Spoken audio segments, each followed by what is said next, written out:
caption, "This aged well," after the Browns improved to 9-3 with a win over Tennessee. On that note, we bring in our quarterback, Dan Orlovsky. Dan, hope you had a nice weekend. Top of the morning to you, but you know who I am starting with right now. That would be the one and only Stephen A. Smith, and your facial expressions are priceless, Stephen A. Tell me this, do you feel like you owe Baker an apology, maybe his wife too? The answer would be hell no. Let me start by saying this. Baker Mayfield, really, the wife? Really? That's where we're going? As a man that was raised by 5 women, I know better. And plus, I'm incredibly respectful. So I would like to say that when it comes to Miss Emily Mayfield, I would love to say that I loved her tweet, because I love to see a woman who loves her man so dearly she wants to stand by him and support him, and major props to her. Not that she needs any props from me, but you know what? That's why she's Mrs. Mayfield, because she's something special to stand by her man like that. Congratulations, and congratulations to him for having a wonderful woman like her. Having said all of that, I will say this: far be it for me to take the position that I took. This is a person that did not have an impressive record against winning teams with winning records, if you recall, Mrs. Mayfield. So I would say that as number one. Number two, over the previous 4 weeks, he was completing 57% of his passes. I think it was like 2 touchdowns and, 1 or 2 turnovers. He was relatively pedestrian. When you look at the multitude of weapons that he has available to him, a stout running game in Nick Chubb and Kareem Hunt, Jarvis Landry, and those boys can ball, and obviously they look a little bit better without Odell Beckham Jr. because he doesn't get to focus on them. The defense, they really get after the quarterback, courtesy of Myles Garrett. Their secondary isn't too shabby, and Kevin Stefanski is pretty much known for operating around Baker Mayfield and basically saying, to use Baker Mayfield's words, don't do anything stupid. Don't give the game away. Don't blow it up. If that's your definition of success, I can live with that. What I'm saying is what Bart Scott said. Considering the bevy of weapons that Baker Mayfield has available to him, if this dude is that dude, and he plays the way that he played yesterday, because he was sensational yesterday. He really was. It was very impressive. He plays that way. I agree with Rex Ryan. Cleveland Browns got a shot to win it all if Baker Mayfield looks that way. But none of us expect him to. None of us expect a repeat performance. None of us expect him to throw 4 touchdowns in the first half, being the first quarterback for the Browns since Otto Graham in 1951 to do so. Nobody's expecting that from Baker Mayfield. Nobody's expecting Baker Mayfield to throw for 330-plus yards and complete about 90% of his passes. Nobody's expecting that from Baker Mayfield. We see that. Then the Cleveland Browns are a different franchise. They're different anyway right now, because bottom line is they're about to get to the playoffs, and major props to them and Coach Stefanski for that. You've seen the upgrade. There's a difference. There's levels to this between him and Freddie Kitchens, and we understand that. But if you want to sit out there and say one game basically eradicates any argument that has been made against Baker Mayfield, you go right ahead. I'm not rooting against the brother. I wish him luck. I love his personality, those sound bites, the things that he has to say. If he backs it up with his performance on the field of play, Baker Mayfield is a headline grabber, because we know that brother can really talk, and he can really sing. We get all of that. Plus, the brother can dance too. Let's give him credit for that. But the point is, we don't really expect that from him, which is why I said what I said. I stand by it. And if he continues to do that, then I will commit my mea culpa. But 1 week doesn't get that done. My apologies. Stephen A. Smith is no stranger to the influence the media can have on the sports world. Dan Orlovsky is finding that out too, because when Dan took the L on Max, wrong segment. Carson Wentz last week. No, we're talking about the Browns. We're talking about the Browns, Max. We're talking about the Browns. Carson, you know what? Coach benched Wentz. He thought, if Orlovsky says that about Wentz, maybe I can bench him. The point is this, Stephen A. Baker is showing me a lot. And it's not like we're sitting here, any of us, making stuff up about guys. I was a big supporter of Baker's for a while, and I tried to stay with it, and I pointed out 4 head coaches in basically 2 seasons who could succeed under that situation. And most guys are coaching dependent. Like Patrick Mahomes, Aaron Rodgers, Tom Brady, Deshaun Watson. There's some guys who go, that guy's going to be great. I don't care where he is.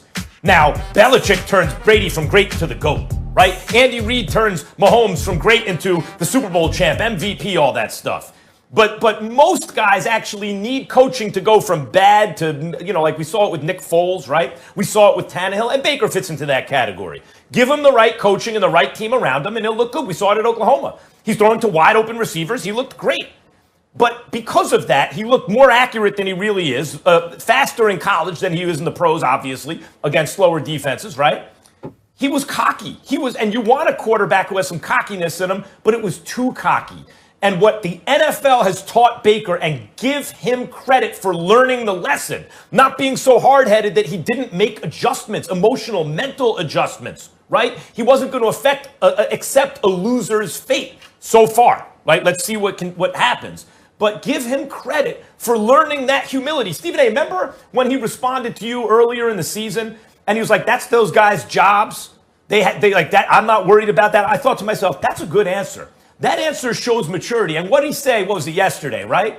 He talked about, I ask myself before I do something, would an idiot do that? And if the answer is yes, then I don't do it. Baker Mayfield is showing growth as a quarterback because he's showing he's taking the humility that the NFL has taught him, and he's using it to his advantage. I'm impressed by what I see. Obviously, Stephen A., you don't owe him an apology. If anything, he owes people like you and others in the media who were hard on him, Ryan Clark and others, a thank you, because they held him accountable.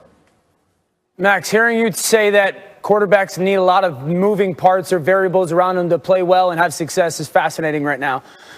Listen, what's happened with Baker Mayfield is there's a lot of clarity and confidence in his game, right? Like, there's been a lot of up and downs, but Kevin Stefanski has come in and given him confidence that he's the leader of that football team. And he plays with a ton of clarity right now. Stephen A., I would argue that this is bigger than just 1 week. I would tell you that over the last 4 or 5 weeks, this has been really starting to show itself. This is 5 straight weeks without an interception from Baker Mayfield. That's a third of the season, essentially. That does not happen by accident. And the biggest growth and the biggest step forward that I do think we need to acknowledge is there are some play action pass shots that there's those chunks that are wide open. Sure. He's been fantastic on third down. That everybody knows is like this money down. This is the down that quarterbacks earn their paycheck, so to speak. He's averaging or completing 65% of his passes on third down alone over the last 5 weeks. That's really good football. And so this isn't an apology thing. It's now understanding that Baker Mayfield's got the right people around him. He's got the scheme that fits his game. He's playing at a high level. He's doing the one thing he can't do, give the football away.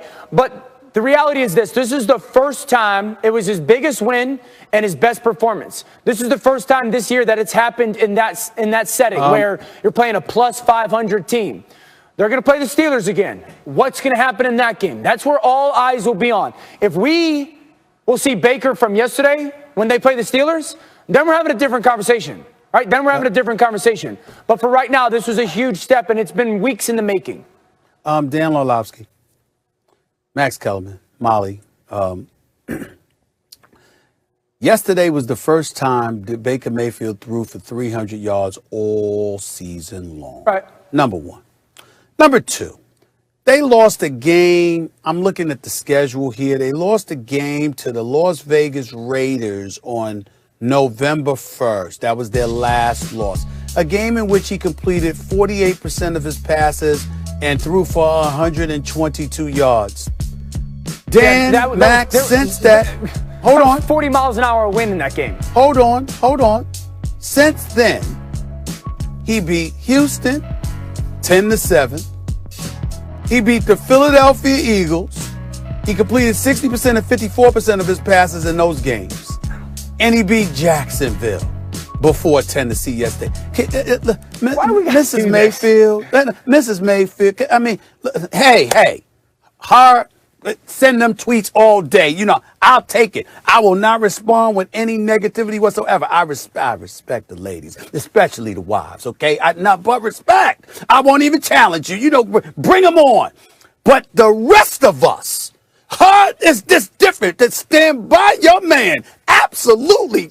That's why he married that. I'm telling you, she's special, okay? But on the rest of us, can we stop? I mean, can we stop? Tennessee is just all of a sudden, they fell apart for a game. Okay, we got all of that. There's some games on this schedule coming up against Baltimore, against the Giants. Let's see what he does. Except all I'm trying to say is, so now we need to stop. Baker Mayfield has arrived. Max Kellerman, you said, I'm very impressed giving your psychoanalysis, and I appreciate some of your points there, Abby. But the bottom line is this. I recall just a month ago, you were like, I'm sorry, I apologize. I think it was about 2 weeks ago. Max Kellerman, you were like this, y'all, man. Yeah, I said he's average. I don't know. He just doesn't have now it. He's saying, quarterbacks need coaching. They need good offensive line play and weapons around them. And so it's very subjective with who needs that and who doesn't.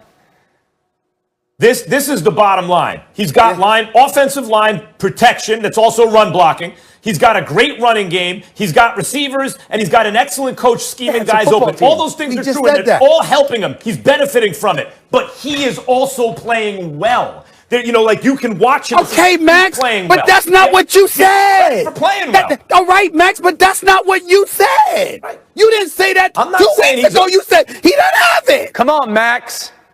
Right. We're doing this later, guys. Guys, we're getting into this later.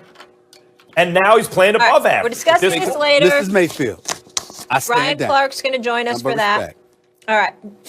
Dan, good times always. We'll check you out on NFL Live later. Thank you so much for being with us. The Browns have the Ravens and then the Giants. We'll see if they're the real deal. When we come back here on